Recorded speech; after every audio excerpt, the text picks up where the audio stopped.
Hi guys, welcome to our channel cooking time. ఈరోజు recipe healthy and tasty ragi laddu.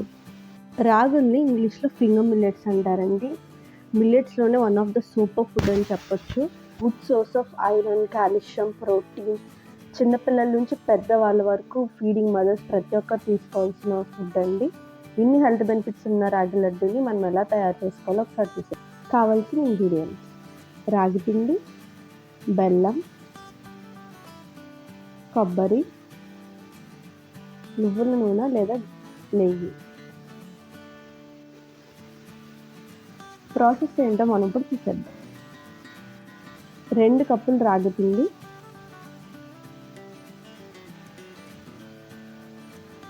చిటికెడు ఉప్పు.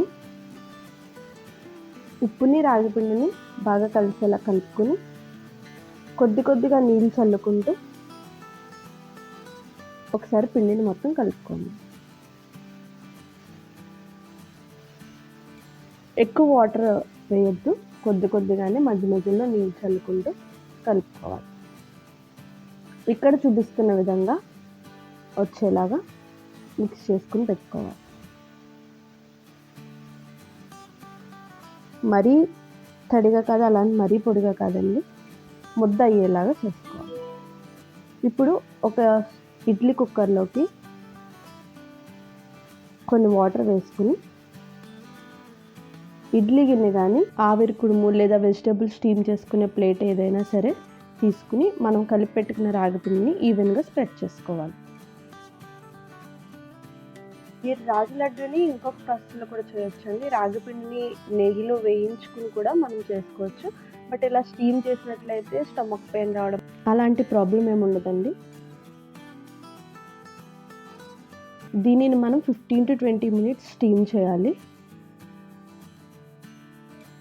మనకు తెలుస్తుంది కుక్ అయిందా లేదా అనేది. ఒకసారి లిడ్ ఓపెన్ చేసి చూస్తే పొడిగా ఉండకుండా కొంచెం అదంతా దగ్గరికి అయినట్టు ముద్దలా అవుతుందండి.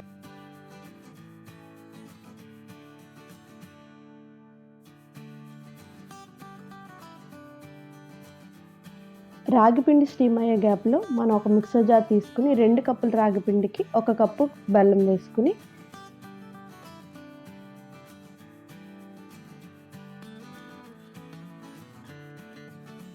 ఇక్కడ చూపిస్తున్న విధంగా రఫ్గా గ్రైండ్ చేసుకోండి. ఇదే స్టేజ్లో కొబ్బరిని యాడ్ చేసుకోండి. కొబ్బరి పూర్తిగా ఆప్షనల్, మీకు నచ్చితే వేసుకోండి, కానీ టేస్ట్ చాలా బాగుంటుంది. కొబ్బరిని బెల్లాన్ని ఫైన్గా పౌడర్ చేసి పెట్టుకోండి. ఈలోపు మన స్టీమ్ అయిన రాగి ప్లేట్ని తీసుకుని ఒక గిన్నెలో వేసుకోండి. టెక్స్చర్ చూడండి ఎలా ఉందో. మనం వేసినప్పుడు పౌడర్ టెక్స్చర్లో ఉంది కదండి, ఇప్పుడు కొంచెం కుక్ అయినట్టు మనకు తెలుస్తుంది, కొంచెం ముద్దగా ఉంటుంది. దీనిని ఎలాంటి ఉండలు లేకుండా ఒకసారి నీట్గా మిక్స్ చేసుకోండి.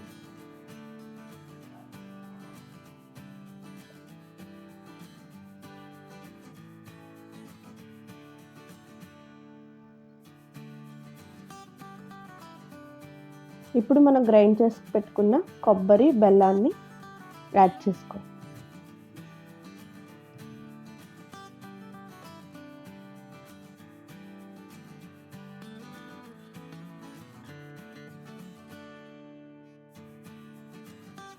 రెండిటిని ఎలాంటి లంప్స్ కానీ ఉండలు కానీ లేకుండా బాగా మిక్స్ చేసుకోవాలి.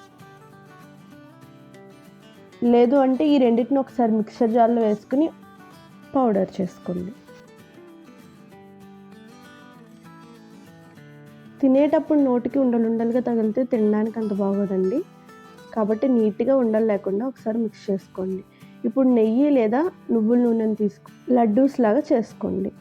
నువ్వుల నూనె చాలా బలం అండి, కానీ టేస్ట్ అందరికీ నచ్చకపోవచ్చు. మీకు టేస్ట్ నచ్చితే నువ్వుల నూనెని యూజ్ చేయండి. నేను ఇక్కడ ఇంట్లో చేసి పెట్టుకున్న నెయ్యిని వాడాము. మీరు ఇదే స్టేజ్లో చాప్ చేసి పెట్టుకున్న డ్రై ఫ్రూట్స్ని కూడా యాడ్ చేయవచ్చు, కానీ నేను సపరేట్గా డ్రై ఫ్రూట్స్ లడ్డు చేసుకుంటానండి. మీకు రెసిపీ కావాలంటే కామెంట్ చేయండి, అది కూడా పోస్ట్ చేస్తాను. అంతేనండి, మనం చేసి పెట్టుకున్న లడ్డూస్ అన్నిటిని కూడా ఒక ఎయిర్టైట్ కంటైనర్లో స్టోర్ చేసి పెట్టుకుని పిల్లలకి ఎలాంటి జంక్ ఫుడ్ అలవాటు చేయకుండా రోజుకి ఒకటి ఇచ్చారంటే చాలా హెల్త్ బెనిఫిట్స్ ఉంటాయండి. నేను ఇక్కడ హెల్త్ బెనిఫిట్స్ని కూడా డిస్ప్లే చేశాను, చూడండి. మీకు ఈ వీడియో కనుక నచ్చినట్లయితే do like, comment, share and subscribe. Don't forget to hit the bell icon. Thank you for watching. See you soon.